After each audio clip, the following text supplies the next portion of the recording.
दोस्तों, क्या आपने कभी सुना है कि एक इंसान की शादी किसी बंदरिया से हो सकती है?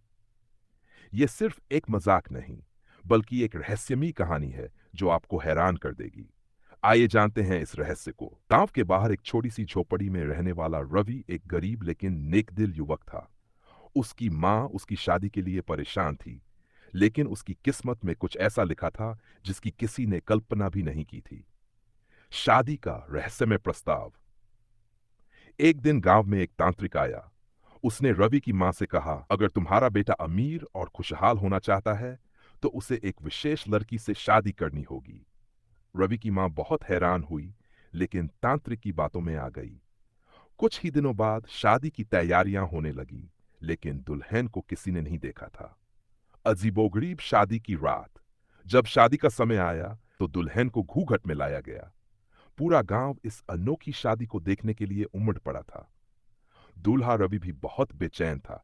जैसे ही शादी की रस्में पूरी हुई और दुल्हन को घर लाया गया, उसने घूंघट हटाया और सामने एक बंदरिया बैठी थी। रवि और उसकी मां हैरान रह गए। गांव वाले चिल्लाने लगे, ये कैसी शादी है? यह तो एक अभिशाप है। मंत्रों का असर और रहस्य की सच्चाई। रवि गुस्से में तांत्रिक के पास गया, लेकिन तांत्रिक ने रहस्यमयी मुस्कान के साथ कहा, रात के 12 बजे का इंतजार करो। रात हुई। घड़ी की सुई जैसे ही 12 पर पहुंची, एक चमत्कार हुआ। बंदरिया एक खूबसूरत लड़की में बदल गई। दुल्हन की पहचान। लड़की ने कहा, मेरा नाम सुरभि है। एक बुरी शक्ति ने मुझे बंदरिया बना दिया था। तुम्हारी शादी ने मुझे इस अभिशाप से मुक्त कर दिया। रवि की आंखों में खुशी के आंसू थे। अब वह एक राजकुमारी जैसी सुंदर पत्नी और समृद्धि का मालिक था। कहानी से सीख।